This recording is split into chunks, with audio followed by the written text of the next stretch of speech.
The following is a fan-based discussion. All properties discussed are property of Toei Inc., Bandai, Saban Entertainment, and Subaraya Productions. Hello everybody! Welcome back to another Tokucast Review! Abaranger! That was such half-assed, I don't care. I'm pretty sure I did all the movements wrong, but whatever. Who cares? Yes, We're still excited. Yes, very excited for this one. Bakuryuu Sentai Abaranger. Abaranger! Dino Guts! Oh, damn it, guys. We're sort of in that weird period where it feels like a lot of the shows sort of, like, not in a bad way run into each other, but between, like, Hurricaneger, Abaranger, Dekaranger, and Magiranger, it's just like they sort of, I feel like Bokenger was a weird turning point, just because... I can understand that. Yeah. It feels like we're sort of in that period where all the shows are good, for one, and, you know, here we are. Here we I've are. been thinking, Marcus, this recent stretch of shows that we've done is probably going to make you really happy because we've got Hurricaneger and then this, and then Blade and Ryuki and Fies and all that mixed in, just one after the other, and then we have Dekaranger next. Dekaranger month. I was so excited. But yeah, Abaranger, our second Dinosaur Sentai. Mm-hmm. So this is the first time that we've actually gotten to a recycled theme. Our first good Dinosaur Sentai. Yes, it's true. That is also true. This is very true. Well, no, this is actually the second time that we got into a recycled theme. Hurricaneger was the last one. Ninjas. But Going from one good show to another, though. But just a couple of notes on this. I'm on the wiki right now. You know, it shares their basis of the powers with Z-Ranger. There are a lot of things that they have, you know, similar with that show. This is, you know, both seasons possess males that control the T-Rex and the Triceratops. That is the T-Rex. Blue is the Triceratops. And the female uses pterodactyl.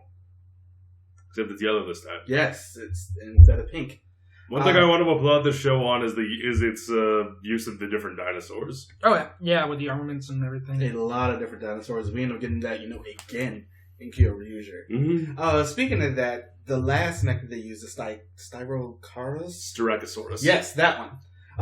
They used that in Kyoryuger. Yeah. Like, they repainted it and used it as one of those, like, the batteries, like the auxiliary batteries that they were using. They used that as the dinosaurs from the past. They used this one. You can tell that it is that one because it looks so different from everything else. They just reused the property. Which battery was it in Kyoryuger? I think it was the one that made everybody fall in love. You mean the one they used like once? Yeah. Okay. It was that one. Little shout out. Just on another couple of notes. This is the only season for most of the show to have 4 Rangers a part of the core team as opposed to 5. Which I really liked.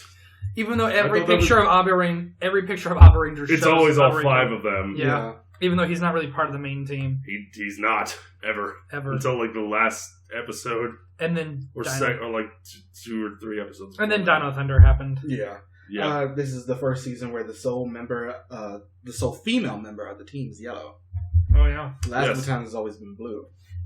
And this is also the first season. This is the first Yellow Ranger since female Yellow Ranger, Mega Ranger. That was it. Yeah, female Yellow since Mega Ranger. Yeah, that's what I meant. And this is also the first season since Die Ranger to have a white as a 6th. Oh yeah. There's a big gap in between some of these things. I love how he counts as a 6th even though he's 5. Yeah. I don't get it either. But let's start off with the beginning. That theme song that we just sang. I love it. I like it a lot. No, wait, that's the ending. That was the ending we did. Oh, well, that's, yeah. What? I can't remember the... that's why I said I love it, because I was referring to this one. Great. I can't remember the opening. It's alright. I actually really, really like this one. I like the opening in this one, too. Abare, makure, get up. Okay, yeah, that's pretty good. It gets hype. It does pretty quickly. It does get hyped pretty quickly. Yeah. I will definitely give it that. It does its job. Yeah. I like this one a lot. Yeah, this show has a lot of good things going for it. And it's weird because I don't, except for one person on the Discord chat, you know who you are, and I'm talking about the show quite a bit. And I don't hear a lot of people talk about this, like, outside of, you know, some circles. It's really weird because I see a lot of people, you know, talk about Dekaranger, of course. I see a lot of people talk about Hurricaneger, but I don't really hear a lot of people talk about Abaranger, and I don't really understand. I think I might know one of the reasons. Remember when we were in college, this show was not subbed. That is true. You couldn't find it anywhere. Yeah, it got subbed later. But yeah, going into episode 1, Operate Dinosaur Big Charge. I like this first episode. So do I. We end up getting introduced to, actually, the first ranger we end up seeing is black. Which was a welcome change. Yeah. Mm-hmm. And it actually sets up a lot of how this show is going to go, because a lot of this show focuses on him. Mm-hmm. And his name is Asuka, and he is in basically a desert, but he's not from our world. He's from another place called Dino Earth. Yet another. Once again, we have humans evolving from dinosaurs. Yeah, and well, the way that it happened this time is that when the meteor hit and wiped out the dinosaurs on, what they call another Earth. Another Earth, which is our Earth. It's separated into 2 worlds, and the other world. It's the same thing as the Super Mario Brothers movie. Yeah, where it went into a dimension again. It's but the it's same. Oh my god, with dinosaurs again. It's literally the same thing as the Super Mario Brothers but movie. But about 1,000 times better. But no, it's just better. In general. If you exist, you are better than the Super Mario Brothers movie. Yeah. But in this... Tell us what you think of that movie in the comments. I love that movie. It's one of my biggest guilty pleasures. We can't be friends anymore. No. Okay. But yeah... we can't tell him to get out because this is his microphone, his camera stand. No. So... Damn it. But yeah, the Dino Earth went into basically another dimension. All the dinosaurs got wiped out on our version of the Earth. And on that place, we end up seeing a Black Ranger on top of a raptor running through the desert, running from the Evolians, which are the bad group of this show. Still not as bad a name as Tube. I like the name Evolians. Yeah, it was because it's evolution, evil, and alien. Yeah, I think which is how they end up working for the monsters for this one as well. We're going to talk about them more in a second. I thought that was awesome. Yeah, the way they made the monsters in the show and their names. The names are very, very interesting. But in this first episode, we end up seeing that the Black Ranger basically ends up getting beaten up quite a bit. Oh yeah, he drops the bag that he was holding, and apparently all of the mechs and the dinosaurs, the Dino Guts. Yeah, the Dino Guts and their mechs are thrown through the dimensional portal that he was running to. And that's a pretty good way because there are a lot of them, but 3 of them end up coming out almost immediately. Mm-hmm. And the 4th one he technically still has. Mm-hmm. He jumps through after them and he ends up getting transported to our world. It's a very hilarious scene because we end up seeing him climbing over a whole bunch of cars and everything, and people are like, what the hell are you doing? Yep. But it's good to see him sort of having to adapt to our world. Mm-hmm.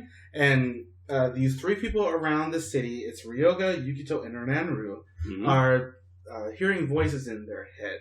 And I like the way that they're sort of introduced, although they're introduced very quickly and we don't end up getting to know about it is any very of them quick. in the first episode. Mm-hmm. Except for, oddly enough, Yukito, because we see him as a chiropractor. He's a very, very rich chiropractor. Very rich, very famous chiropractor. And sort of an arrogant ass.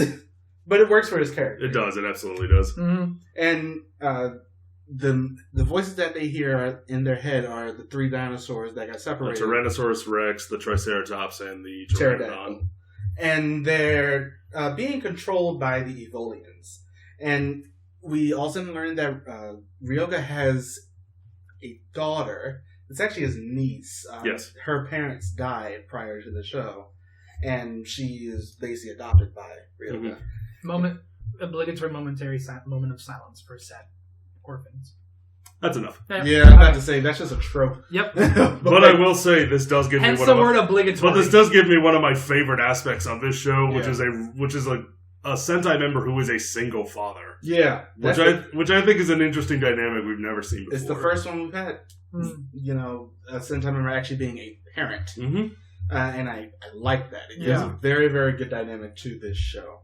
Also, his daughter is adorable. Yeah, Mai's great. She's adorable. Now, the 3, I think they call them Burstosaurs or Blastosaurs. I've heard Dyna, D-Y-N-A, like dynamite. Yeah, is what my subtitle said. Which is basically exactly what this show is going to be. It's all about bursting out. That's basically what Abaranger means. Yes. And running wild. That's what he says it in Kyoryuger as his catchphrase. Yeah. But yeah, this first episode, still a good show. The T-Rex and everything, they're going around rampaging. They end up hitting where Ryoga is staying at. He goes back to save a dog that that Mai saw, and he ends up getting injured. He ends up getting taken to the hospital. And Asuka has... That's where he meets X8. No. And then he meets Kamen Rider X8. But Asuka ends up is going around. He ends up giving 2 of the Dino bracelets to 2 other members. Mm-hmm. An old man and Ryunosuke Sugishita and Emiri Imanaka, yes. who are a high school student and the owner of a restaurant. Yes, and it was hilarious. And it doesn't work. Yeah, when they first try to transform, it like goes up and then just stops and goes back down. So they can't end up transforming into it. And they go out and they end up like finding the 2 of the Bursasaurs, and then Ranru and Yukito end up coming and taking the bracelets off of them. They go up and are about to be stepped on by, I think it's the T-Rex at this point. It's either the T-Rex or the Triceratops. One of the 2. It's one of the 2 that can actually step on someone. And I want to say it's the Triceratops because that's who Yukito controls. So. Yeah. And he lifts up. Now, I want to mention this because Ryoga was operated on by a doctor. And I mentioned that for a reason. So, for later on. Ah, yes. But he ends up coming out to because he becomes X8. I'm not kidding. You haven't finished that show. You be quiet. But yes. He's not knocking it, he's just saying. Ryoga ends up coming out onto the roof of the hospital that he was being operated in and where he was recovering. The T-Rex comes over, basically just chomps him, he comes out, they transform, and everybody has transformed by this point. Let's go ahead and talk about these suits. I love them. Okay, so I like them. I kind of have to agree with Linkara. The random brown logo on the chest for the main 3 just kind of takes away from the color palette they're trying to establish. I don't think so, because the outlines on the faceplate as well, that same color's there. I think it goes better with the Black Ranger since that's actually his color. It does, but but really that's like literally my only complaint. That doesn't bother me. These suits are fine. The suit, I like them a lot. I never said they were bad. I just said that's my only complaint. Other than that, they are good. They work in the. They are my second favorite of the dinosaur suits. First being Kyoryuger? Yes. Yay. Okay. I would like to point out that in terms of aesthetics, this is the first, I think, one of the first and only time when they get individual weapons and Red's isn't a sword. That's right. It's a rod. It's a bow staff. Which they do again in Bokenger, where his is a lance. Oh yeah.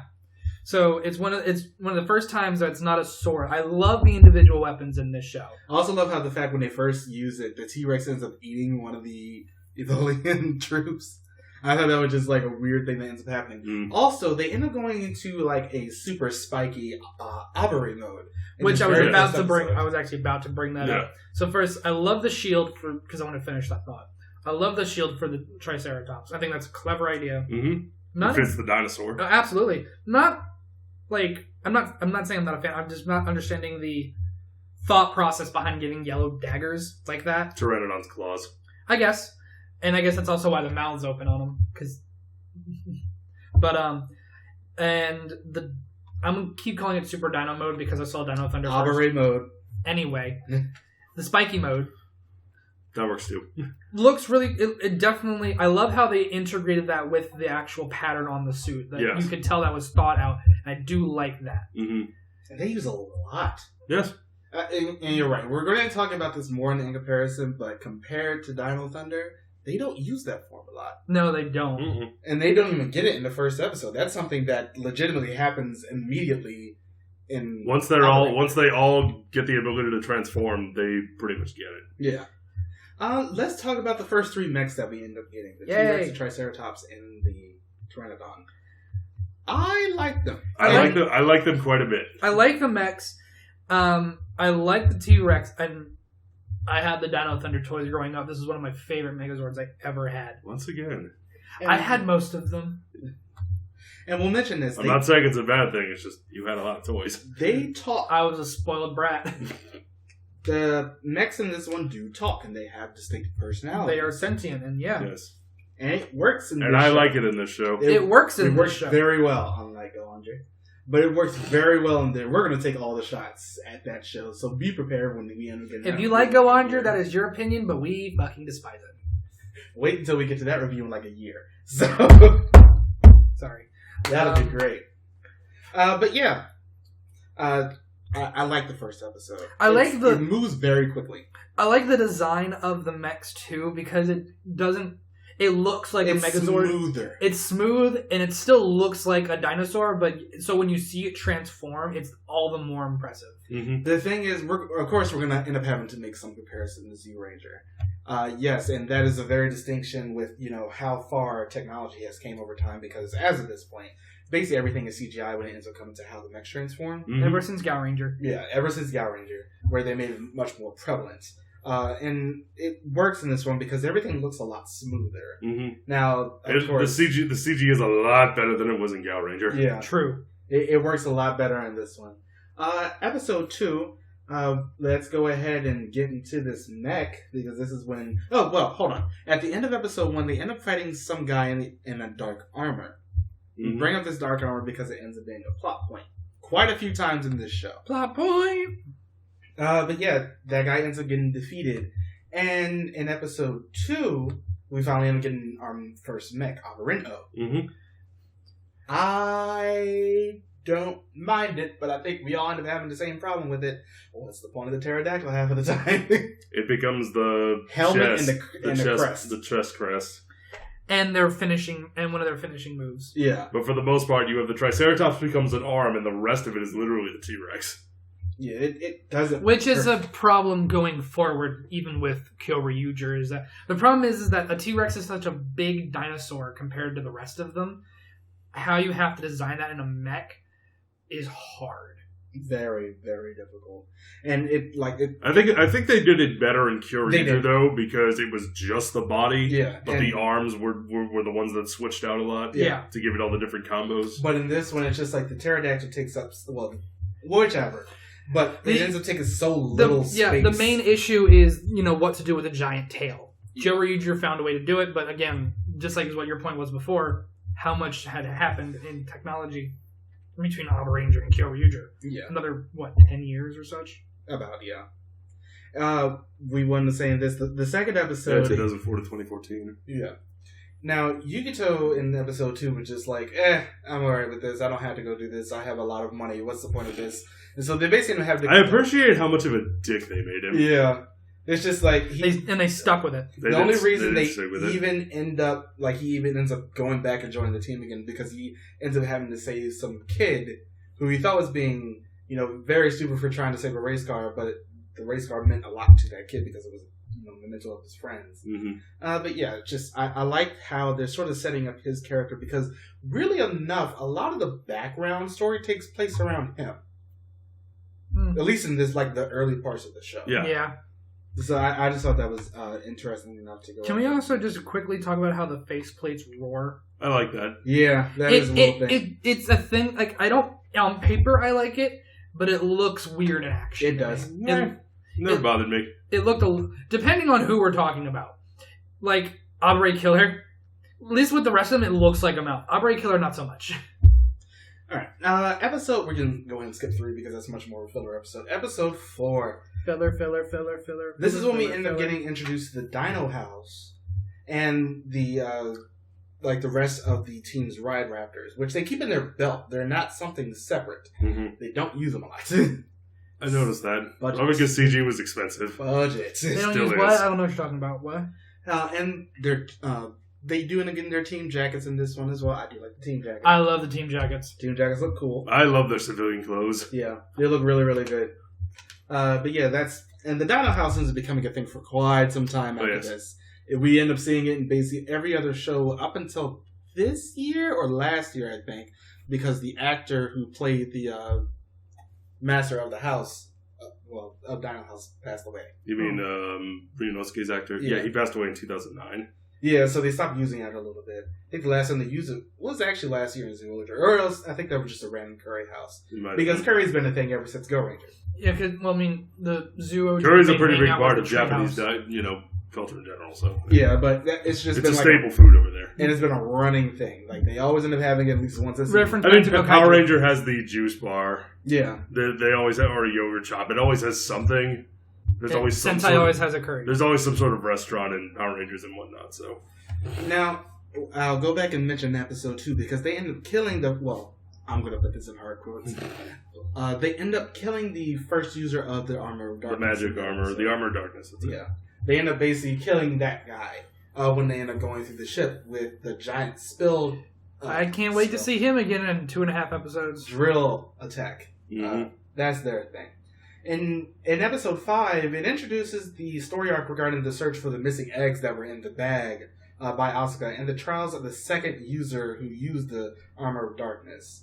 It also ends up introducing the Giganoids.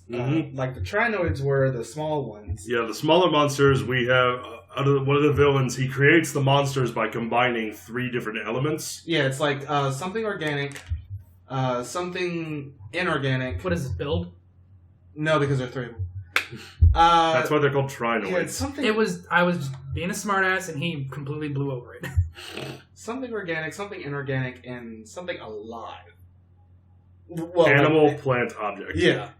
So that ends up being the way they end up doing the Trinoids, and the Giganoids are just very, very large monsters. I like the fact we start with something big. Yeah. Let's just make a big monster and not have to worry about them blowing it up and then it getting big. Now, I do like this, because by this point we've gotten introduced to, like, the actual Evolian faction. But I like the fact that they sort of end up doing it where they have 2 separate ways that they either have the monster grow. One of them creates the Trinoids, the other creates the Giganoids. Yeah. This is sort of reminiscent of Biomat. Yeah. What they did in that show. Oh, and Go Busters in some cases. But, yeah, I like this. I like the way that ends up working. And Asuka is attacked by a mysterious armor. Now, he can't transform back into Abaranger Black yet, because his the key was destroyed when he first did it. AKA plot convenience. Basically. But yeah, I like episode 5. It does end up introducing that aspect, because the way that the auxiliary mechs end up working in this one is that they're auxiliary mechs that replace the arms. And I like that. And once again, they do all talk. And that does end up coming into play a couple of times later on this show. I love the fact that they talk in this one, because it actually works for the plot. It didn't do it in Go Watcher. We got fuckery in that show, and I'm not okay with fuckery. We know. So when we get to shows like Ninja, Go On, are we going to call them a review, or are we going to call them a Rantocast? Yes. Yeah, okay. We'll call them Mega Rantocasts. Yeah. Now, in episode 7, Abaranger Baby Bakuryuu, this episode reintroduces Abaranger Black, because he has found an egg by this point, ends up hatching in this episode, and the thing inside the egg, like, can uses it on his key to be able to turn that back on. And this is also the introduction of the the first of the several auxiliary Bakuryuus, Bakiselonagurus. I tried. It's cute, though, because you see it as a baby first. Which one was that? The punchy. The Pachycephalosaurus. Oh, yeah. Punchy. Yeah. Or, what was it called in Kyoryuger? I can't remember. Fuck. But yeah, this Abaranger Black. Let's talk about his suit, because his is distinctly different from everybody else's. I like Abaranger Black's suit. As do I. I like his suit. I think it might be my favorite of the bunch. It is. Black and gold. Killer is my favorite of the bunch. Black and gold. Killer's is awesome too. Works so well together, and it works great on his suit. And you're right. With his with the crest being gold, it works the best on his suit.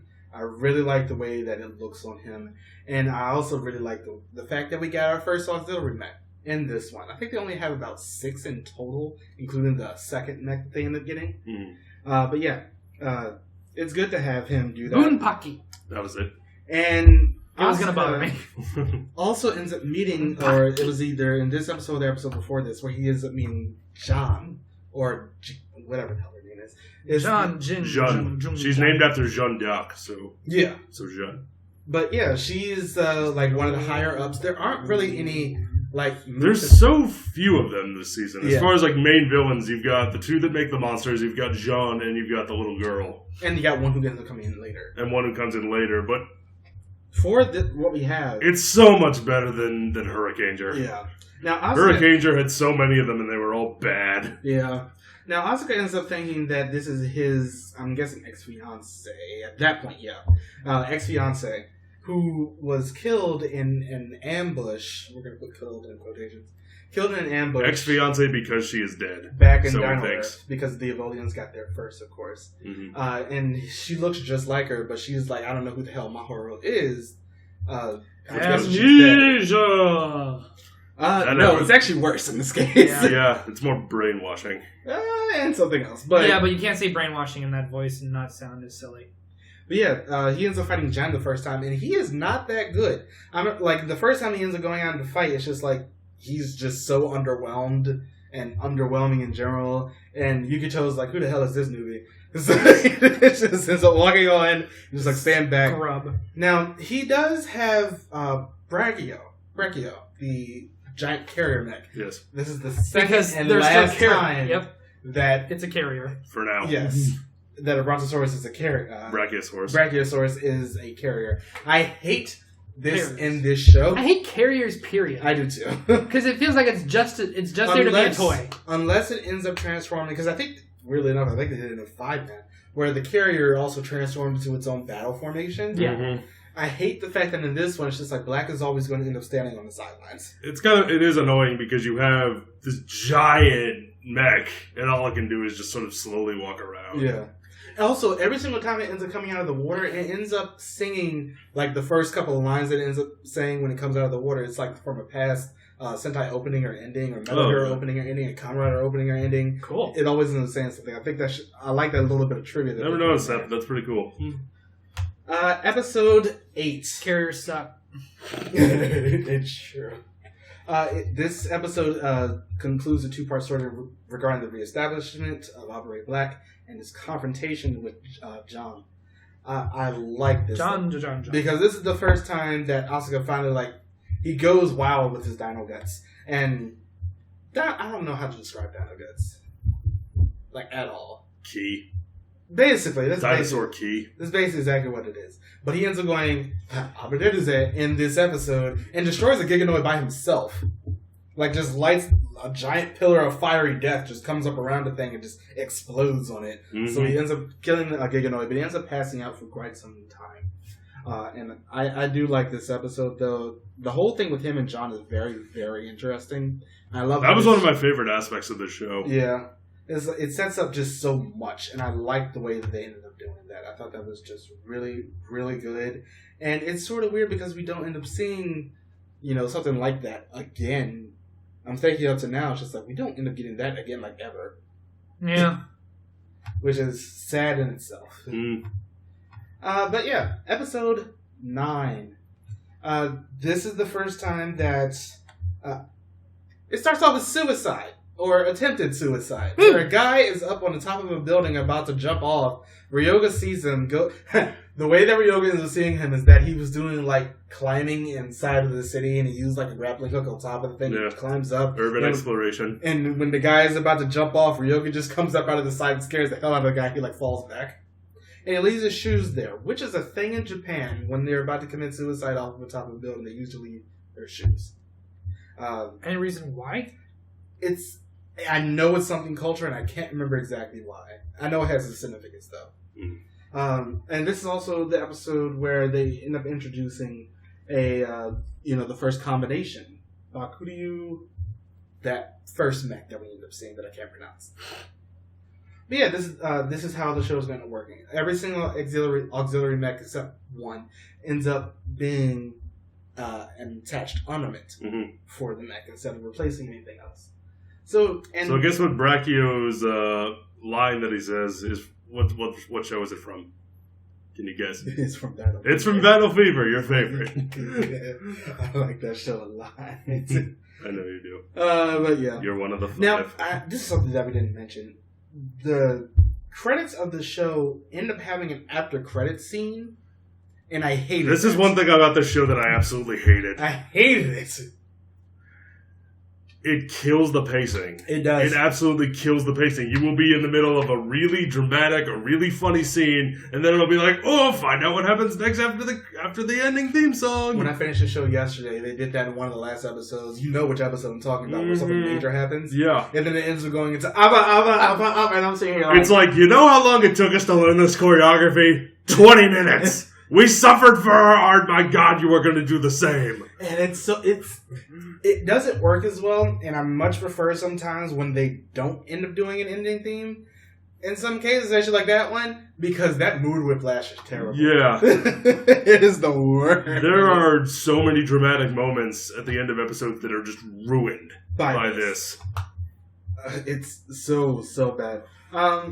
I'll mention episode 11 because it ends up being something later. The Abaranger Psychic Oink in episode 11, where they end up having to deal with some psychic, and Emery also ends up getting involved, and it ends up leading to something much later with something that ends up happening, which we're going to mention. By much later, do you mean a good, 8 years later? No, well, that too. But it also ends this show. It ends up being a thing. Episode 13 and 14. Oh, well, episode 12 and 13, sorry. They end up getting another auxiliary mech, Dimetrodon. A Dimetrodon. Yes, which has a giant saw on its back. And which is a good use of that dinosaur, I think. Yes, it works very well.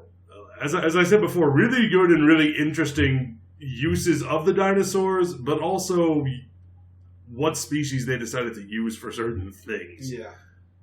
And I like this one quite a bit.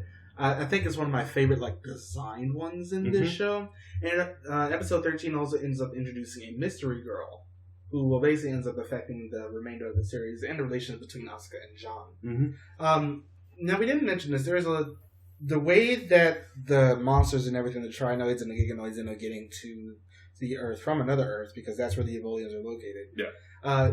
There's a little girl, Rije, there, who I like. She's not, she's bright and happy and everything, but she's also possessed by the main bad guy. The main bad guy, whose name is too long for me to remember. I love this for the names thing, because Desumozorila. Yeah. Desumozorila. They make fun of it so much in Abaranger with the extremely long names that go nowhere. Yeah. I've noticed that. I'm just I can't remember that's probably why, because it's 5 years long. Wasn't one of the first villains they fight in Abaranger? Doesn't his name go for 10 it actually has to go over on the screen. Yeah. It's so great. I can't wait till we get. And at one point, Akiba Red tries to say it, and he can't. Yeah, he's just whatever. Episode 16. How long until Abaranger? We got a while. Episode 16 is. We are doing it. Come join us in 2020. Episode 16 ends up introducing one of the major auxiliary mechs, Stegoslydon, the Stegosaurus, which they use as a surfboard. But I end up mentioning this one specifically because he's important. Oh yeah, absolutely. He's very, very important. And by the way, I can't find any reason as to why Japanese would take their shoes off. I know it's something with politeness. There's a number of theories, but nothing concrete. Now, episode 17. Here's sort of the problem with this show. The beginning is fine. The whole thing with Asuka and John, but that ends up taking backseat to a lot of the first couple episodes because a lot of them are filler. But episode 17 is when the show finally gets going, because at the end of this episode, we end up seeing someone with a white going brace. Wild, you might say. Yes, the battlefield's Abaranger Strut. It reveals more about Asuka's past with the war-torn Dino Earth, yes. While also introducing a mystery man who comes in and fucks everything up. Yeah, that's basically his entire thing, to come in and fuck shit up. And he doesn't appear until the very end of the episode, but he just looks cool. He's sitting on top of a crane, and he looks down at his brace, and it's so cool just how he just there with glasses on, sunglasses. To deal with it. That is how much of a badass he actually is. Episode 18. This is when we actually finally end up getting to meet the guy. Who is it? Abaranger Killer. Abaranger Killer, the guy who took being an evil ranger and made it beautiful. He comes in a Trident ends up coming. He's the best evil ranger we've ever had. It's true, and he's still the best one that we've ever had. Psycho Rangers, though? He's better. Yeah. Really? He's much better. They stayed evil, though. True. He did not. Yeah. They also stay crazy. True, but here's the thing. You get that payoff at the very, very end. Very end, yeah. And his evilness just works so well. But no, I think you get the payoff in a future movie where they try to resurrect the most powerful warrior in hell. We're not going to say anything because it's not to the end of that. But yeah, it was just a joke. But they sent the Evolians send down a Trinoid. A white blur comes out of nowhere and just destroys it. Because super speed is always broken, and he keeps that. You love your speedsters. He always keeps that. That's something that they usually end up getting rid of immediately after a while. Mm-hmm. But yeah, a fifth Abaranger ends up appearing before the team, but he proves himself to be antagonistic because he gets rid of the Trinoid, turns around and just attacks the Abaranger. Let's also talk about the fact that his weapon's a fucking quill. It is a quill, which is cool. Quill dagger. And he can write his name in the air. He does it in English because fuck you. You know, the things you don't think about until someone mentions them. He does it in English because fuck you. It's so good. This is my favorite suit of the 5. This is a great It's a pretty suit. awesome suit. This is a very, very pretty suit. White and black always end up going together. And the red and the visor. Yeah. Mm-hmm. It shows that he's evil.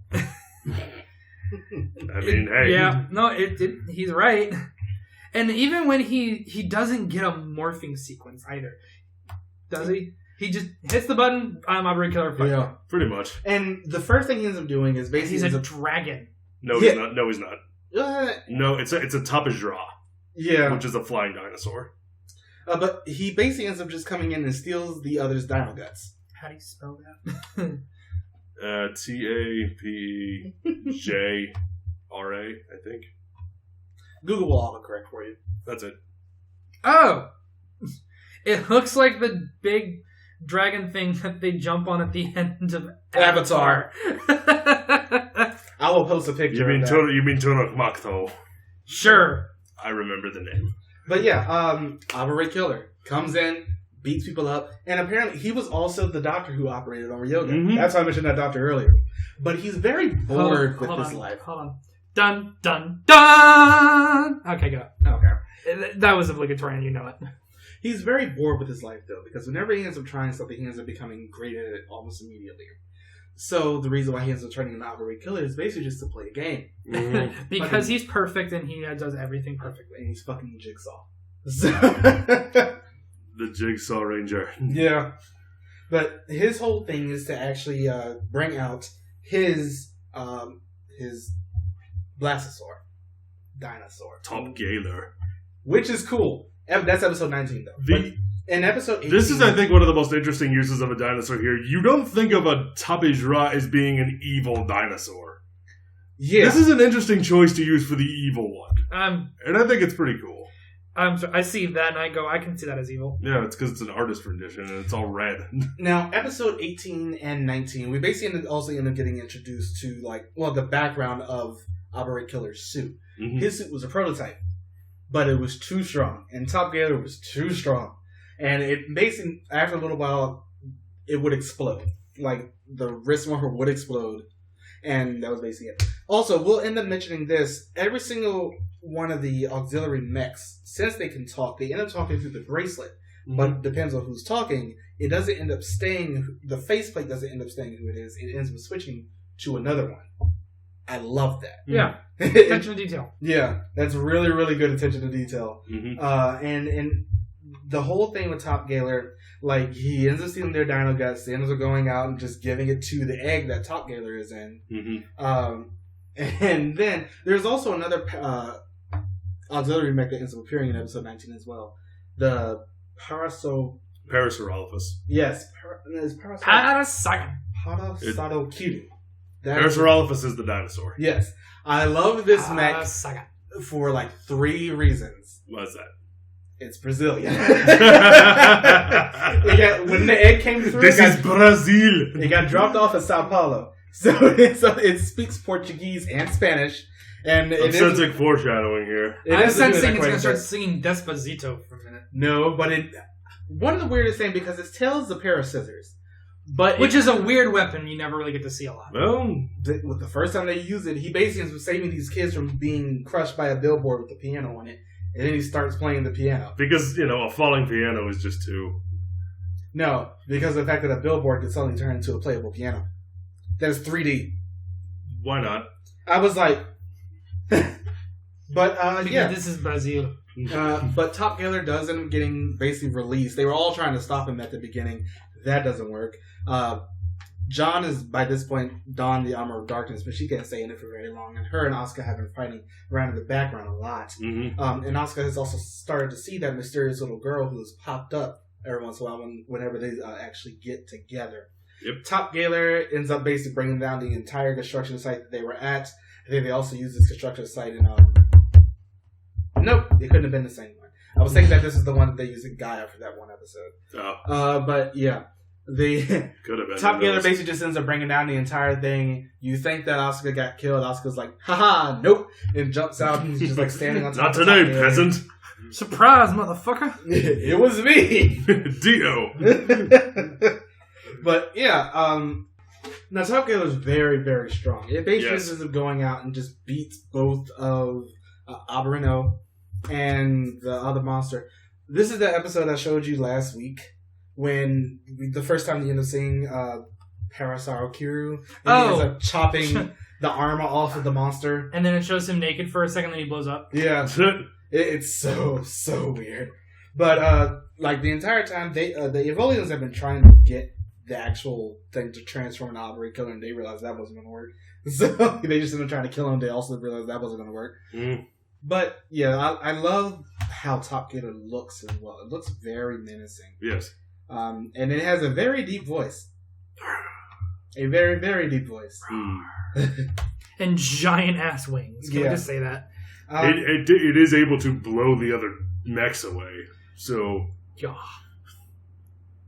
Now, here's the thing. In episode 20, this is where Stegoslydon sort of ends up getting his whole plot line that ends up going throughout most of the rest of the show. Mm-hmm. Because this is when we end up getting introduced to Killer O. Mm-hmm. Which is a combination of Top Kaylor and Stegoslydon. Now, the whole thing with Top Kaylor is apparently it can combine with any mech, and Mikoto, who is Abaranger Killer, can basically end up mind controlling the mechs. He can control the Dino Gods. Yeah, and of the mechs themselves, and basically ends up forcing them onto his side.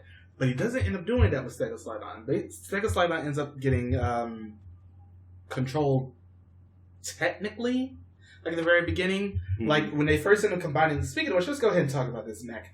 Guess what, Jacob? Guess what? What? I had this toy too. Oh, amazing! I'm somehow not surprised at all. Nope. But Killer O, not a fan. Not a big fan of this one. It looks weird. White, gray, black, and pink. Pink, like magenta. Yeah, it looks like Decade. But it worked on Decade. Yeah. It was brighter shade on Decade. I think it's just because of the fact that its back is so big and it has like a weird hump in it. Yeah. So it just looks really weird. I mean, it's not terrible. It's not. It's by far not the worst mech we've seen. But is it the worst? But it is the worst in this show. It's probably the worst in this show. Yes. Yeah, definitely is. But yeah. It doesn't look bad, but the whole thing with Stegoslydon is he realizes sort of how powerful he can be because he felt like he was being held back with the Abarangers. Right. So he ends up going... What a shock. You get used as a surfboard, you think you're being held back. Sorry, what? So he ends up going with... you only brought me out for the finishers. I wonder why. I thought I was being held back. And I had to fucking drown every time. Yeah. But he ends up going with Mikoto willingly. Mm-hmm. And that's like the biggest thing. I love that fact because they can talk and think for themselves. They can make decisions like this. And he doesn't want the operators to hate him, but he feels like that's the only way that he could become stronger if he actually is going with Mikoto. Mm-hmm. And I love that. And this is why talking mechs works in this show. Yeah, that's one of the reasons why. Very, very well, and it was just great. I thought it was really just a good plot line and a way to set up this as well. In episode 21, we end up getting the final auxiliary mech, which is Ankylovelius. Ankylosaurus? Yes. Ankylo! And it's a giant... you just know the Kyryuj names. Yep. And it's a giant shield. Mm-hmm. And drill.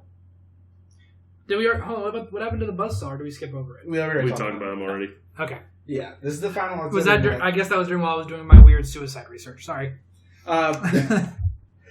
But this also ends up reintroducing the Trinoid that Abaranger Killer killed. Mm-hmm. By the way, Buzzsaw was my favorite. Of the toys or just in general? Both. Yatsu Denwani is his name. And he's a crocodile and telephone and something else. Oh yeah, that guy. Oh yeah. And he's like in love with Ranru. He's in love with everything that is a woman. And in one case later on a guy.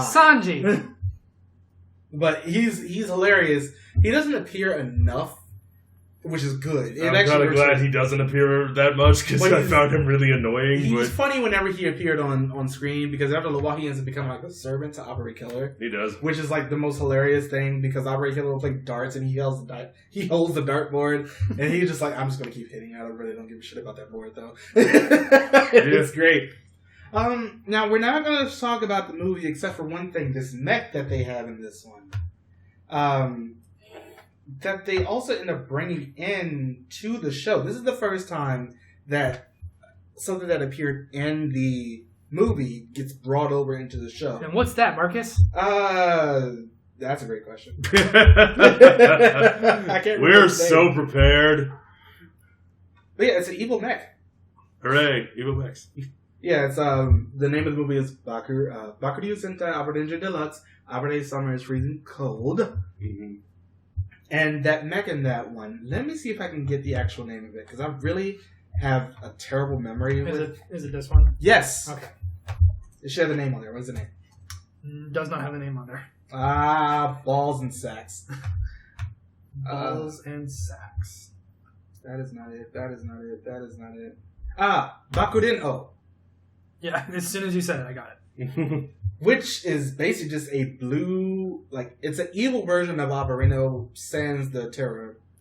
Pteranodon. It's kind of like that one mech in Abaranger where it's just a slightly different shark. It's a hammerhead shark as opposed to. So this is a different type of Triceratops. It's like a. It's not a T-Rex. It's like I can't remember what. There's a dinosaur that's very similar to the T-Rex but smaller. I can't remember what it's called. Carnotaurus. I think it starts with an A, but my paleontology. It's a Carnotaurus and a Chasmosaurus. Oh, okay. So, but yeah, I mentioned it for the blue and purple. I like the way this one looks. A lot. Yeah, it looks. I like the colors. Looks threatening. It does. Yup. The helmet's a little weird. Yeah. And this is not the first, and this is the first time I guess you could say we had a dark blue evil dinosaur mech. Yeah. Because then when Death Ryuger came along, and we had the I can't wait to talk about that. Which is also movie exclusive. I can't wait to talk about that. Yeah, another movie exclusive blue evil mech. But this is the first time I only am mentioning this because it hasn't shown up in the show yet. But this is the first time that we actually getting that from any Sentai. Mm-hmm. Like it shows up here, and then it shows up in the show much later. So it also makes it canon, which is also a good thing because I know some of the movies are not. But yeah, back to the actual show. I only am mentioning episode 22 for like a weird reason. This is the one with the girl group that were like making people do bad things and everything. How dare they? So like any they other said they were being like any other pop crew member. But here's the thing with this episode. This is actually a very good one for the way the story works. Because Ryoga has a very, very like belief in humans will always end up being good. And in this one, like they always end up saying to him that, they're being controlled by the monster that week or something like that. But at the end of the day, it's actually not true. They're doing this all willingly. Mm-hmm. Because, they're being popular and the record producer's like, I'm getting a lot of money for this and everything. And also I'm saying this, one of the crew members who is like one of the major characters in this episode is the dad from Ninja. Oh, is he? Oh, yeah. Wow. I was like, you look very familiar. And then not in a good way, apparently. Yeah, it's weird. But this one ends up setting up as just like, people aren't all good. That's basically how this one is working. There's a glare. Sorry. Yeah, you're fine. But yeah, I love it because this show sort of keeps things a lot more realistic than you would expect it to. Oh, yeah. Mm-hmm. And this episode is a good, definition of that.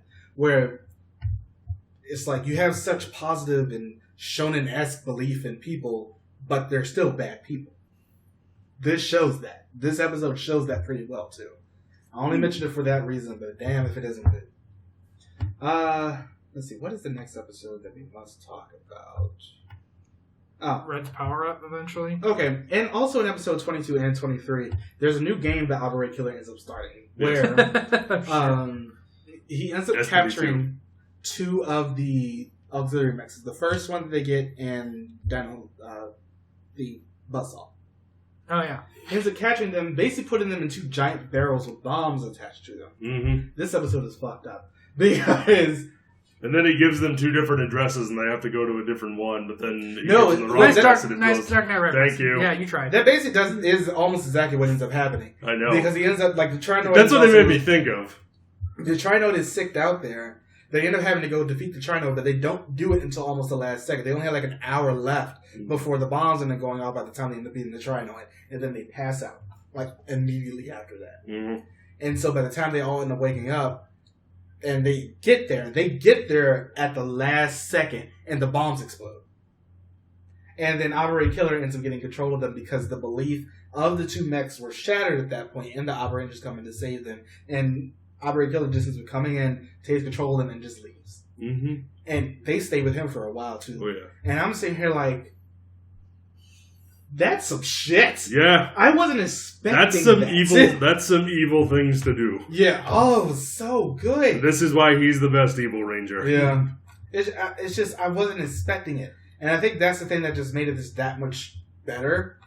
Because of the way that it was just so unexpected. Usually when they end up doing something like this, they end up getting them saved at the very last second. Mm-hmm. And that doesn't happen here. Nope.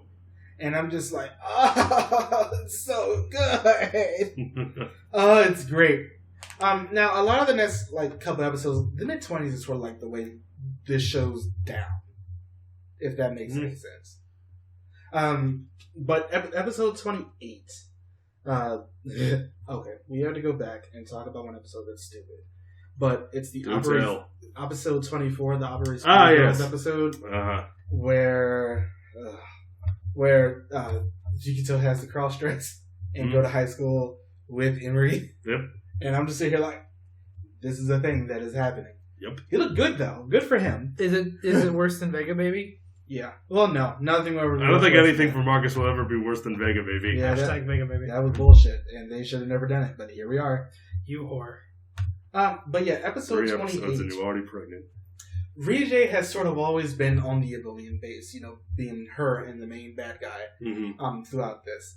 And this episode is the one where she finally ends up coming down to another Earth herself and ends up meeting up with Abaranger Killer. This ends up leading to basically what ends up constituting the endgame for this show. Episode 29. I love their relationship though, because between Abaranger Killer and Rije. Yeah. Because it's Abaranger Killer is Abaranger Killer. Yes. Evil. Yeah. That's sort of his entire thing. He wants to play games and take no names. He just wants you to die. So, but that's his entire thing. No, he wants to take names, put them on a list, and then one by one cross them off. Yeah. Because he's evil. Now, episode 30. Arrow. Episode 30, yeah. You have failed this city. This ends up leading You to... have failed this Sentai. a 3-part story leading to the birth of a new Abaranger warrior. Yes. Now, here's the thing. This show, even though Abaranger Killer is technically considered the 6th, this show technically has 6, because to be fair, this character basically just feels like a completely different person. And it also ends up leading to sort of the end game between Asuka and Mahoro, because this whole time they've been constantly fighting in the background, and this is the point where he finally is just like, I have to defeat John to stop her and stop the evil armor. And there have also been some background things happening, like Asuka's had dreams about the evil armor, like he sees its sword hitting and attacking people. That's something I'm going to speak about in a minute, because that sort of does end up becoming a major plot point as well. Because in these 3 episodes, Asuka ends up finding this stone. He ends up cutting a shield and sword out of the stone. Yes. Episodes 30 through 34. Through about 35. Yeah. This is one of my favorite story arcs in all of Super Sentai. Yeah. It's so good. Yeah. It's just getting that shield made. Getting the shield, the drama between the characters, the acting is really good, the writing is strong. It's so good. It's also in this series of episodes that we finally end up getting Abaranger Killer is down. Ooh, alright. All the black and all the spikes. All the spikes. One, especially the palm swords. Now, some of the monsters in this have been, sort of comic relief-esque monsters. And the episode where he gets that is one. But man, the way he ends up killing that monster is brutal as hell. Because he transforms into his Abaranger mode, flies at the monster, because he had like almost attacked Rige at one point. He's like, Asuka's like, okay, nope. And he goes, and there is a tree behind him that has like a very sharp like branch pointing out of it. Mm-hmm. He goes over and slams the monster into If you've that seen thing. Logan, this will give you flashbacks to that. Because you see the thing pointing out of the monster. I may have been triggered a bit. Because I watched Logan recently. Yeah. And so I had to watch my childhood die, and then I had to be reminded of my childhood dying. Because that happened. When that branch came into frame, I'm like, is he gonna... Yep. Okay. And it just... I'm sitting here like, they gonna do this? Okay, they did that shit. They did that. They did that shit. Chekhov's gun. You know what? Good for you, show. You went there, and I like it. Chekhov's gun if I've ever seen one in a Sentai. Yeah. Even if the gun was only on screen for a few seconds. Now, for those who don't know, time for a theater lesson. Chekhov's gun, if you see a gun in a show written by Chekhov, someone's going to use it. You see a sharp branch in a Sentai, someone's going to get impaled in it. Yeah. And that happened. And it happened hard. But yeah, you could say they got. It means if you show a gun in Act 1, fire it by Act 3. is what it really means. Now, episode 31, that Abaranger became the ultimate. This is the one where we end up getting theater majors. Now, Mikoto made a new monster, basically just like a copy of himself, called Killer Ghost. I love this monster. Yeah, it ends up taking better than away. Kamen Rider Ghost. Well, anything's better than that. But and let the hate flow in the comments for the one of you. Again, but you think they'd be used to it by now? They are. But Killer Ghost ends up taking the other mechs away. Yes. And this is when Abaranger Max ends up becoming a thing. I like Abaranger Max, although that shield seems a little bit unwieldy. Yeah. Like, it's sort of weird that it's also the handle of the sword. It does, but it doesn't bother me because he gets so much stronger. Yeah. He basically ends up becoming, like, his voice gets deeper. He, like, starts walking. It's basically a completely new character. And the sad thing is, Abaranger Max is one of my favorite looking power-ups. It's so minimalistic. It looks pretty It's so badass. minimalistic. It solves the logo problem. It changes the white to gold, so that solves the logo problem. And I honestly, I like the sword shield combo. I like it too. Because like, it's not bad. No, it's not. And I like it because not only does it look cool in my opinion, I think the functionality of that is so clever. Yeah. It's offense and defense. It's offense, defense, and he also uses it to control the Styracosaurus. Now here's the thing. And the steering wheel. This blew me away so much in this episode. The thing that villains usually will end up doing in Sentai just as a whole, where they'll take somebody to another dimension. That has always been a villain thing. Yes. Abaranger Max does that. Mm. And I had to pause and freak the fuck out. I wasn't ready for that. Because it's like, oh my god, they took your shit and they did it better. Because I'm so used to it being the villain always end up doing that, and actually have the hero do it, and do it more than once, by the way. Ends up being like a thing I wasn't ready for. And I love that. Like, they flipped that trope on its head, and I couldn't deal. I thought that was great. Marcus, could you deal? I could not deal. Dealing was hard. There was no blackjack here. Card games. Yeah. Now, episode 32. I mentioned this one because it does end up being a thing. Asuka ends up going over to the ship where they were, where John was piloting the ship of this episode, because they use that ship multiple times. It's like a rapidly produced ship that Vivo ends up using. And Asuka ends up going up there. He ends up fighting John again while she ends up using the Armor of Darkness. And then the whole thing just explodes. And they all end up thinking that Asuka died at the end of this episode. But in the next episode, we end up seeing... I can't wait to see her again in 2.5 episodes. Mahiro ends up coming down. And she's like actually Mahiro this time. She's no longer Jean. Yes. And she has like partial memory loss. And this also ends up introducing Styracosaurus. Let's talk about him and his mech form. I don't mind it. I do like the way that it looks, although the head is very, very tall. Yeah, but that's just the thing with that dinosaur. Yeah. But I like how in its dinosaur form it's a chariot. Yes, it is. I think that's a really cool I thought choice. that was a very clever idea to do that. Yeah. And making it when it also combines with all the other armaments. That doesn't happen for. Yeah, I know. Let's talk about the main one here. Fair enough. Max Oja. I love that name. It feels Hey, like Jake. Max Osha. Jacob, guess what? Did you have the toy? It came with the... Did you have all of these toys? Not that one. Okay. That one wasn't sold in America. Okay. which one is that? The blue one. Oh yeah. I didn't have the punching one. I didn't have the only armament I really got was the buzzsaw Okay. because it came with this. It came Oh, I with, see. Yeah, Max Osha looks So great. that's why. It looks threatening, and I love the fact that it has 2 giant axes. Yes, Axes are cool. axes are cool. Just ask Mhm. O's or axe. Or damn, I lost it. Never mind. Axel, is that what you were I was going gonna for? say axe O's. I was gonna make a pun. I'm done. I'm just gonna. It's alright. Yeah, Max Osha looks great. The only thing I don't like about this mech, what's wrong with the shoulders? Their shoulder. They're uneven. Oh yeah, but there's nothing you can do about that. One is bigger than the other, and I'm I sitting love- like... So I love how we gave Kyoryuger shit for having the tail as a head. He did the same thing. Yeah, he did it first. He has a giant Still- Onmyo hat. Still looks stupid. Yeah, it doesn't. See, I don't mind it being uneven. I think it looks okay. I don't mind it being uneven because we know he uses them. He shoulder bashes To people. be fair, it also looks fine on this one. It makes it look sort of like Guy with Kiwami at the very end because he Yeah. had a tall head. Yes. And it works for this one. It's not bad. Don't get me wrong. Like, well, it's not the in, best. in but it's not Gaim's bad. defense, it wasn't as tall.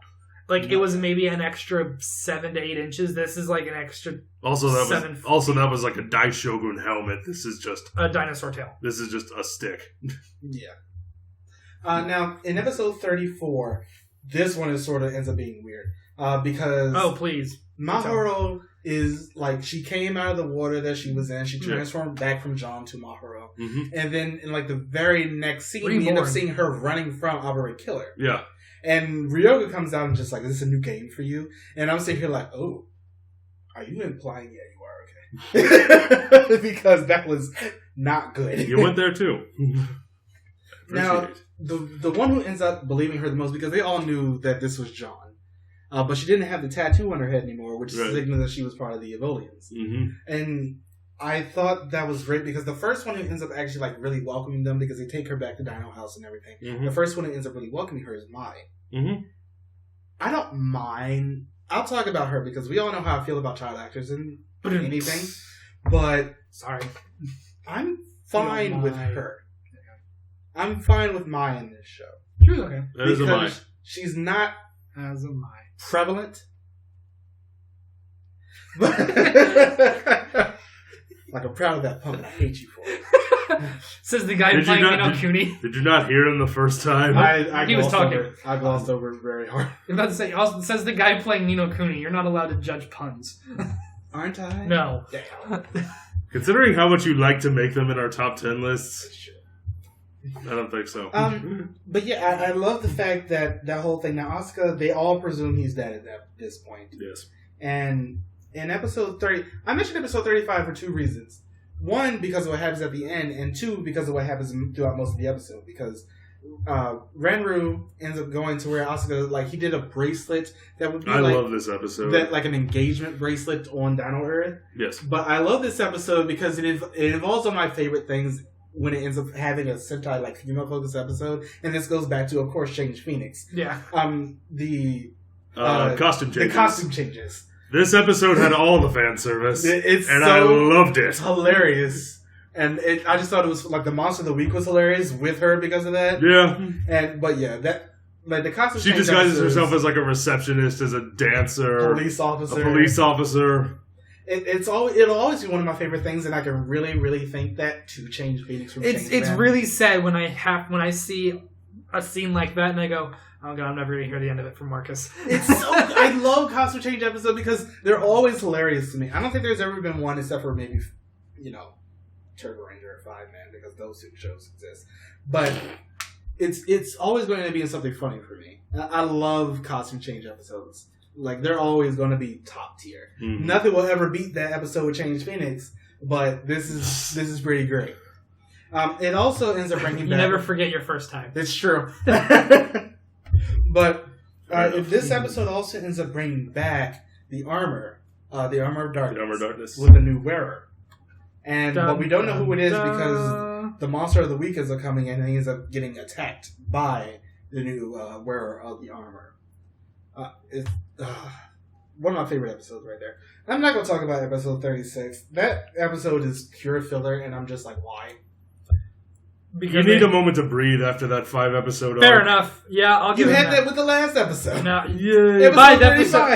But with episode 35, you still have that you still are tying in Asuka and his relationship with Mahoro with the bracelet. Yeah. So you're still getting plot elements in there. This is an episode where you can just go, okay, let's just watch him fight stuff. But episode, okay. Now, Rijay and Mikoto have gone back to the Volian base. And Mikoto's base is just taken over. Yes. By this point. They're having a couple episodes to go. Mm-hmm. Episode 37 ends up introducing the worst thing about this show. What's that? He texted us about this a few days ago. Yeah. Rijay ends up getting older thanks to the main bad guy who's actually possessing her. Rijul. Mm-hmm. I hate her. She has the whiniest, most annoying voice. What the fuck is this character? She is awful. And she can't act. So it's just like, they, of course, completely changed the actress from the little girl who was fine. And yeah, the little girl actress was great. Yeah. She was really good. Which is not something you hear us say a lot. Especially in Sentai. Yeah. And then we get into this bitch. I hate her. Rijul is terrible. And her whole thing, she's in love with Mikoto. And why wouldn't you be? When she first ended up transforming into her older self, the mysterious girl, it was apparently inside of her because she looks just like Rijay. Mm-hmm. She jumps out and like goes off on her own. But yeah, Rijul is just like, hearing her voice is the most grating thing. Like, you can't deny that. She has like the sharp tone of somebody always yelling at you, but doesn't know how to inflect enough to make it actually seem like they have emotions. And, ugh. She looks fine, but I hate her. Yeah, her costume's fine. Yeah, I hate her though. Oh god, I hate her so much. Episode 38 and 39. Okay, alright. We're getting towards the end, so she's not in it for that much, I guess. So. They sort of did it the opposite way of they did it in Jetman when Tran turned into Transa. Remember how that was actually good? Mm. This is bad. There is no coming back from that. But... You okay? Yeah. Okay. Oh, you were just looking at stuff. Okay. Yeah. You know what'll make you feel better? A new Abaranger. No. Will it, though? No. Imity is about to be taken over. I think it's Malaysia or Thailand. I think it's Thailand. Because they mentioned Thai food a couple times. Which episode by is her this? parents.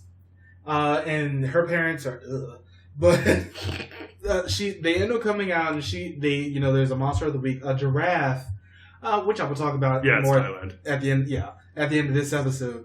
It's like a giraffe, lipstick, and one other thing. Raphaglasia. The really, really very putrid... Raphaglasia. Yeah, the putrid flower that blooms every couple of years or so. Mm. And whenever it comes out, it smells like garbage on fire. Yeah, Rouge, Giraffe, and Raphaglasia. Yeah, or, Rijul in general. Yeah. But it's like...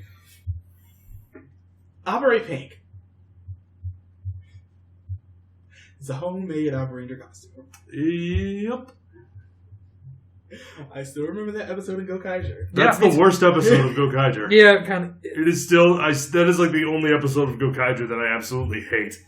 When Ahim transforms into her after Emery and Yukito. Yeah, end up coming back in that episode. Because they're married now. Emery ends up giving Ahim the Abare Pink key. Turns into it. And oink oink, motherfucker. That's exactly what it is. You know what I think of when I think of dinosaurs? Pigs. It's sort of filler, but it also ends up giving some, good character development to Emery.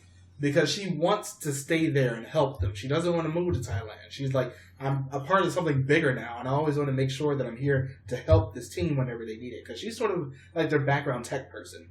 She does like a lot more of the, whenever a Volian comes out, she goes over, she's always at the computer. Even when, she is busy with other things, but she is their background person.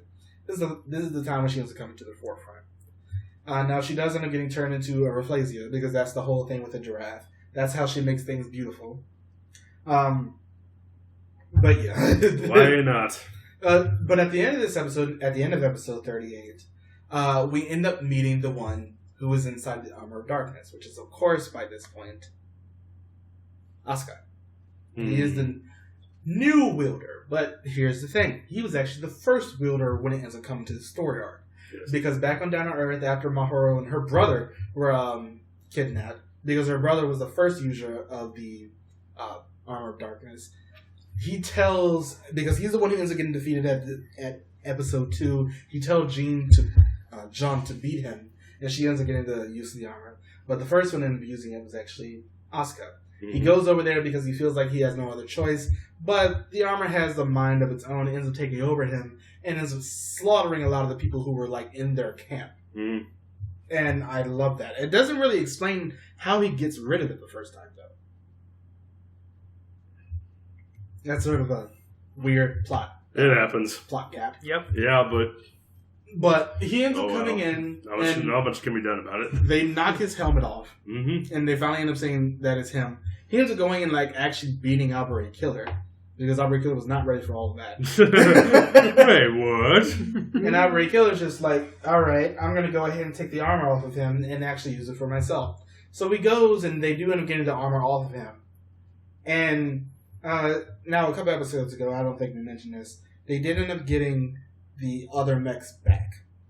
And that ends up sort of becoming a thing because the Buzzsaw has his favorite person is Asuka. Yes. So he was like one of the most broken down. It was like him and Baki, because Baki was the one he grew him from an egg. Mm-hmm. And Asuka ends up fighting Mikoto in this episode, Abaranger Killer in this episode, and Mikoto ends up getting the armor off of him and ends up trying to wear it himself, and then it just disintegrates. That's, I guess, something that actually you had to be a part of Dino Earth to be able to wear that armor. It's possible. I'm guessing. They don't explain it, but that seems like to be the most obvious thing to go off of with no explanation. It's a good episode, though. I like episode 38 through 40. Basically, just ends up revolving around this and then getting all of the armor and everything. Mm-hmm. And I love it. It's very, very good. And good stuff. Yeah, I like the way that they actually got rid of the armor by just having it disintegrate. That's one way to do it. That way, it won't always end up trying to come back. Kiryuja should have been taking notes. Yeah. But episode 45. True. Which one was... Okay. The New Year's episode. No, actually, episode 41, this is the Christmas episode. I want to talk about that one, too. Yeah. This ends up figuring out that when the main bad guy ended up coming to Down Earth, he got split, and another part of him, like the other half, was sent over to another Earth, mm-hmm. which went into Abaranger Killer. And that's sort of why he acts the way that he does. Because normally he wouldn't end up being that, bloodthirsty, because he would end up being just like any other human. But he's like super bloodthirsty and is always bored with things. So he goes out and just basically does evil shit. I remember the one episode, the Jupiter episode, mm-hmm. where they end up trying to make Jupiter come onto a collision course with Earth. And once again, this is another one where Abaranger Max is taking someone into his dimension and beats the hell out of Abaranger Killer. But yeah, that's the whole reason. Like, this is the episode that really ends up starting the end game, because we don't end up finding out about this until episode 41 that Mikoto has the other part of the big bad inside of him. Mm-hmm. But yeah, I love this episode. Even for a Christmas one, and I don't like holiday themed episodes like ever, but it works in this one. That one worked, and I think the New Year's one worked too. Episode 42 and 43. Mm-hmm. This is the one where Mikoto ends up finding out that he has the other part of it inside of him. Yep. And the other two is Michaela and Wolf. I think those are the names of the two generals. Mm-hmm. Are basically using him to try to bring back their boss. Yes. And Mikoto doesn't like that. He does not like being Michaela and Wolfa. Yeah. And he does not like being lied to. No, he doesn't. At all. No. And the name don't do it. And the Giganoid in this one, in episode 43 and at the end of 42, is called Inextinguishable. I've also seen it called Immortal. Mm-hmm. And it basically is there to capture Abaranger Killer and use him to bring back, what is his name? The big bad. Desu Mozzarella. Yeah. Like, they basically just are trying to bring You him can just say back. Desu Macarena. It'll be close enough. Yeah. I like a bullet that I hilo macarena. But yeah, in this episode, Mikoto just like, I'm Abaranger. so done with the Evolians, and I hate all of you, so get fucked, and I'm leaving. I hate this, I'm done, and I don't want to do it anymore. Well, hi, you Mark. guys, I'm going home. Oh, hi, Mark. Sorry, The room! It's everywhere! But yeah. Oh my god, I skipped over. I think I skipped episode 44 and 45 because they're both filler. I like 45 though because it made me laugh. I thought that was the funniest episode of the series. Weird. It's so funny. I skipped it. Instead, this is Roomba before Samba.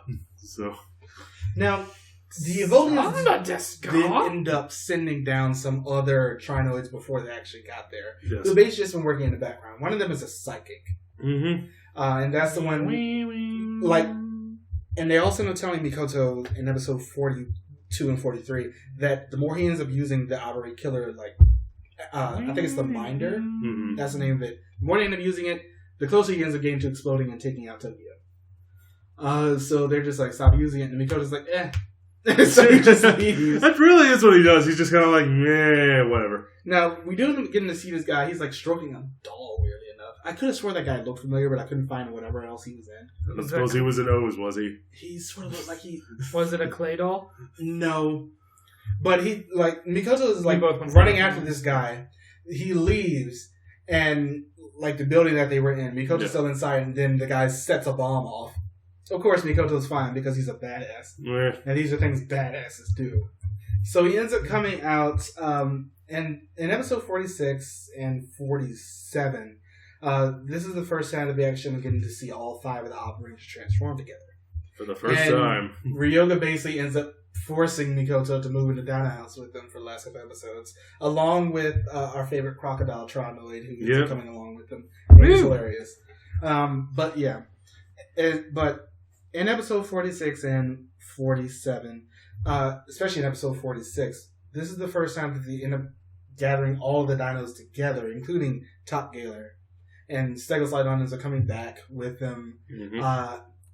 And you're right, we did miss something. A couple episodes ago, we ended up getting introduced to the other form of Max Oja with all the auxiliary mechs in it. Mm-hmm. What is the name of that mech? I call it clusterfuck. It actually doesn't look No, bad. it's not the worst ever, but I would like to point out it's somehow holding a double-edged trident thing with no hands.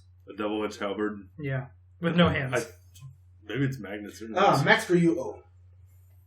No, I think it looks cool. No, it looks fine. Yeah, it looks It's not as bad. It's not as bad as other cluster bomb mechs we've had. Yeah. Go check out our bottom 10 mechs list that we posted a few months ago. Yeah, Max Bakuryuu That's O. got some bad ones. Like, where the fuck is the face? Max Bakuryuu O looks fine. No, it looks fine. Yeah, it looks, In comparison to the rest of the mechs in the show, clusterfuck. Yeah. Mm-hmm. But still not the worst looking. Man, even I wouldn't go that far. Yeah. It doesn't... I would ask, what is the... You bring up the point of the pterodactyl doesn't have a point in the main mech. What does the fucking scissors do? I think it's a leg. You can see it on the leg, yeah. Yeah, it's in the leg. It's not the leg, it's inside the leg. Along with the buzzsaw. Yeah. Yeah. It's still They fun. can't all be winners. But there's also one other fusion with a Top Kaylor that they end up using now that all 5 of them are together. Shut up. The joke had to be made. Where is the name of it? That's the true question. It's like nowhere on the actual wiki. What is your name? Abaranger O. Oh, I was going to say, let's just name it Mark. Let's just call it Mark. Yeah. Strongest Bakuryuu fusion Abaranger O. Where they basically end up using parts of everything except The auxiliary and the super... And except its helmet. They end up using its helmet for this one. whoop-de frickin' do. Sorry. That's about the only thing they end up doing. The pterodactyl had one job and you took it away from it. Now, a couple episodes ago, John had gone back with the rest of the Evolians, basically to get Asuka back. But she's been working undercover, more or less, Mm-hmm. to actually get everybody safe at the end of it. Undercover. And Regional has been steadily being taken more over by the bad guy, the main bad guy, not the bad guy. But John had finally got out there, just like, hey, the more that we end up fighting this thing, there's a much worse chance of us winning. And John's just like, okay, so the main end goal for this is to spread the Evolians basically all over the earth and turn everybody into one of the amoeba things. Take over the world. Yeah. Of course. Yeah. Or rather force everybody Insert M. Bison joke here. But how... You just did. Yep. I meant like the gift. I know what you meant. But yeah, episode 47, Lijul ended up being turned into Dezumo Lijul. John ends up being found out, turned back into Mahoro.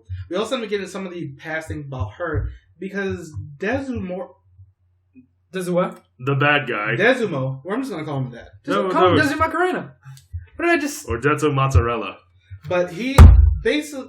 Like, the whole way that Rijay ended up being conceived is that she is legitimately Mahoro's daughter, but Dezumo basically ended up tentacle raping her. Yep. That's basically how that went. I'm amazed. It's a, Super Japan. Sentai. They finally managed to put it in there. I'm sitting here like, I wasn't... No. Stop it. But it's too late. But yeah. In Japan. Episode 47, The 5 Abarangers. Mikoto, they're still working together in this episode. I love that whole thing, although it was really cringy at the beginning. Mai was fine with Mikoto, but Ryoga was a little bit annoying as hell. I mean, there's no other way to get around that. He was annoying at the beginning of this episode because he was just so up there in his register. So I'm just like, make it stop. But at the end of episode 47, it's like, Mikoto can't really be killed while Dezumo is inside of him, the other one. So the other Dezumo, the one from Dino Earth, ends up using Michele Involve's body. He basically merges the two of them and becomes just a new being, but they're still there. They end up going out. They end up fighting the Abarangers. Of course, two of them get thrown into the water because this is the mid-2000s. And this is also episode 48, the episode where Bakuryuu is coming back into play, the one from the movie. Yes. First time this has happened in Sentai's history. I thought that was great. I'm sitting here like, this is a thing, and I hope they start to do it more often. They don't. They don't. Spoiler alert, they don't. Don't get your hopes up. At all. But yeah, it's just, in this episode, the Dynamiter is finally starting to go off. Like, every single time he transforms, he gets closer and closer to exploding. And Dezumo ends up basically kidnapping Mikoto. The last couple episodes, it's just like every single time you see Mikoto on screen, about 5 minutes later, somebody's holding him by the throat. So I'm just like, aren't you done with... Oh, you're into it. Okay. They end up going into Bakuryuu. Mikoto just burns his dino guts out and burns out the Dezumo that's inside of him. But because of that, all the injuries that he's basically sustained, because while that Dezumo was inside of him, he's more or less immortal. Yeah. But he ends up not anymore. Yeah, every single thing that he basically sustained is like his body just could not take it anymore. You end up seeing him on a beach, and a whole bunch of blood just starts coming out of him. It's just like blood everywhere. Looks like, Jason's birthday party. Is this the new move for everywhere? Yeah, he's basically just like, Jason from Friday the 13th, his birthday party. This is basically that. But and on Friday the 13th. Minus a couple naked teenagers. Yeah. But Mikoto ends up dying in this episode. We'll mention this too, because this is something that they put in the notes here. The last time a Six Ranger died, it was also the first episode of the Kamen Rider that was supposed to be running alongside it, or the Kamen Rider that ran after it. Yeah. Because when Time Fire died, Agito premiered the same day. Oh. When Mikoto died, what premiered? Blade premiered. All right. Yeah, it's just... It's something really weird, but the Dynamiter does end up going off top. And I'm assuming, Toe, it was it's purely coincidental, we promise. More or less. Shifty eyes everywhere. But Top Killer ends up taking Mikoto into space, and they blow up. Because Top Killer did care about him. He never called him by name, he always called him Ningen. But I like their relationship because it was always about strength and building up from there. And that's a lot about what they were both about. But he did care about him, so Top Gear ends up taking him out there, and they both blow up. This leads into the team up next time when they bring back the strongest warrior in hell. But Cody pops out of the portal and goes, "We were trying to get the strongest warrior in hell," and he goes, "You did." Stay tuned for that review. But in episode 49 and 50, the last two episodes of the show, Maharo is basically being held inside of the Evolian master ship. Yep. And it ends up sending out all those other ships, and they go around the world and start blocking out the sun and everything. Yep. The sky turns red for some reason. That was cool. But in this episode, Asuka ends up going and saving Maharo on the other ship. They end up finding out that this little girl was the girl who came out of Rige whenever she turned into Rijul. Because Rijul died. Desimo just basically got tired of her. Yeah. And transformed her into her final form, and then she got killed. Cool. Episode 49, Maharo is being held captive. Asuka goes to save her while the others are fighting a lot of the other monsters that are coming out. It's a really, really good, very good episode. And basically, they ended up defeating the first episode, like the one that Michaela and Zalfa were made of. They defeated that body with the help of Abaranger Killer. And then in this one, it's like Desmogevirus, which is another final form for Desmo. That wasn't even his final form. It really wasn't, like, at all. But yeah, it's just... These last couple episodes are great. Although there is one part, because they go inside of Desmo, and he's basically the base itself at this point. Yeah. That's where Maharo's being kept. It's Asuka first, and then Ranma ends up going in after him to help out. And she goes inside, and they're attacked by a basically another version of the Armor of Darkness that Desmo created himself, and ends up stabbing straight through Maharo and Asuka somehow. And unlike Abaranger Killer, they don't die, but I guess the Rijul basically ends up turning back into a little girl who's like a baby. Yes. Who's being held back in Dino House. And they're all evacuating at the moment, getting everything out of there. The crocodile has been staying with them at Dino House after, since that happened a while ago. Yes. But, yeah. And then at the end of the episode, I like the end of this episode, though, because the end of the series, when it ends up coming to the battle, because they're using the Nexus, like Ranru and Asuka fighting the Armor of Darkness, and then you end up having... it's Ryoga and Yukito are fighting the actual thing. Yes. And then Desmo tries to go down and take them all down with them. There's this great scene where they're all just like crying and everything, where they think the finale, like the last 15 minutes of the last episode is some of the best emotional moments I think I've ever seen in a Sentai. Yeah. They end up going down. The whole thing ends up blowing up, but apparently they went underground. Yeah. Thanks to Starrocosaurus. And they go down and they come back up and everything's alive. Yes. And then they go to 6 months later, where they're all like spread out, and Mai and Ryoga are just coming back from America because they're coming back to Dino House, like a reunion. Ranma has become a race car driver, and Yukito just basically went back to being rich. So he went back to being rich. Yeah, being a rich chiropractic. Are he and Emmy married at this point, or is it? She's his assistant. But they get married eventually. Between now and Gokaiger. Between that and Gokaiger, it happens. But yeah, we end up getting to see everybody back. The guy who was randomly around Dino House. I can't remember his name. He works in the kitchen. No, not the old guy. No, the other guy. You're talking about the balding guy, right? Yeah. Yeah, that's who I'm talking about. He works in the kitchen and He is in everything. From Guy Ranger on up, you see him at least once or twice a season. Really? Yeah, so it's he just appears in just random Sentai seasons and random comic seasons. Random. The end of the show is great. Yeah. I like the show in general. Yes. But let's go ahead and get on to these characters. Ryoga. I liked him. Ryoga was fine. There really wasn't a character other than the one we were just talking about that I didn't like in this show. Which one? The annoying voice one. Rijul. I'm not great with names, people. That's fine. But yeah, Ryoga is fine. He's another loud red, and I did do a rant about him. But he's fine. I love his whole thing with, him wanting to provide the best for Mai. And that's basically his whole motivation. And I love that. Having that single father as being a main thing is great in a character. Yeah. And this is the first time we've ever gotten it, and we haven't gotten it since. Although technically they tried to do that with Nobuharu in Kyoryuger.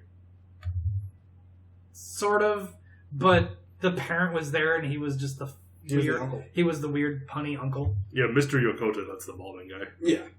Ryoga was great. He, was very, very hyper. But as I said, he did have to get as far as loud reds go, he wasn't that loud or obnoxious. He did have he got reality checked a couple of times throughout this show. Yeah. Remember, like the first time he and Abaranger Killer fought by themselves. We're going to talk about this in comparison because the scene between those two is very, very different. You don't say. But he actually got he's the doctor. I can't remember the name of the channel, but there is a great YouTube channel where they take scenes from Sentai and they will show it next to the scene from Power Rangers, and you can just see how different they are. Yeah. It's really cool. But it's like that first scene, it's just like he got that Mikoto was not necessarily a good person. He always believed in him, but he's just like, I have to stop you because you're terrible. That's basically his entire thing. I love the fact because a lot of the reality checks come around him. Like, he has to be checked back hard. And that happens a couple of times, especially when it ends up coming to Abaranger Killer. Yukito. The one that I'm referring to is Ranger Sentai Guy 2. Yeah. He did a great job. Yukito. I liked him. He was pretty good. For a blue, he was pretty damn great. Yeah. For blue. You're not lying. And also, for a douche, he was pretty damn great. But that's one of the things I liked about him is how much of a dick they were able to make him, and that how he changes and grows to be more part of the team. Yeah. I'm really going to need someone who runs the wiki to change his picture. They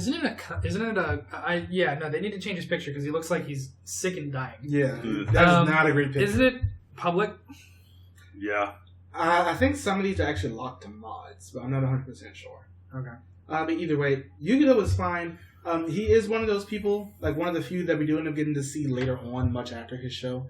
We got to see him in both Gokaiger and in Kyoryuger. And we got to see Abaranger Red in Kyoryuger as well. Mm-hmm. But yeah. Or Abared. Yeah. Yeah, it is Abaranger. They don't want to do Abaranger Red.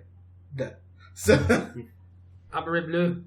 Yeah, Abaranger Blue is great. Yukito was a pretty good character. I love the fact that, he did start to actually become a part of the family. Uh-huh. He was very, for a little bit, but after he got better. Some may say that his tiny heart grew 3 sizes that day. And then he operated on it. No, then he chiropracted himself and made him feel better.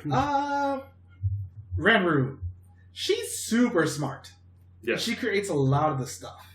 Which is nice. Yeah. Mm-hmm. It's good to have it, happen in-house instead of just coming from nowhere with no explanation. She does end up creating a lot of stuff. Although that does stop after a little while, but she stays smart and, happy throughout a lot of the show. Mm-hmm. And she's very positive. Don't worry. And super, I'm going to ride a bike everywhere with her collapsible bike. Yes. She loves vehicles. She loves driving. Yeah. That's one of her, she ends up becoming a race car driver at the end of the show. Mm-hmm. It's sort of sad that her actress did retire, so we never got to see her. She retired in 2010. So. Yes. So we didn't get to see her. Is that why we never see her in the team-ups? Yeah. Post then, yeah. Because we get to see both of her teams. But, I hope she's enjoying retirement because... Asuka. A lot of this show focuses around him. My favorite character in the show. He's great. He's pretty good. Everything with him and John is just his relationship with Mahoro and their whole story, you getting his backstory from when he was on Dino Earth is just really good stuff. Like it a lot. He had a lot of positivity, but it's just once again, it's just between him and Ryoga, they had to just get checked hard. And then that happens a lot. They're just you're too happy. That's basically like Game of Thrones up in this bitch. How it happened. Well, it was less incest. But Asuka was great. He is really the best character in this show. I think so, yes. Yeah. And, the last time we saw him was at Bokenger. Start up. He was in the Versus Super Sentai movie. Yeah. He's really good, though. Just having something where, this is one of those shows where they focus a lot more on black than they do the red when it ends up coming to the story. Which was a nice change of pace. Yeah. Oh, yeah, he was a great character. Speaking of good characters, Mikoto. Freaking Abaranger Killer. Great. This is the first villain. time where we got to see an actual evil ranger stay evil for most of it. Which is something that just doesn't happen. Yeah.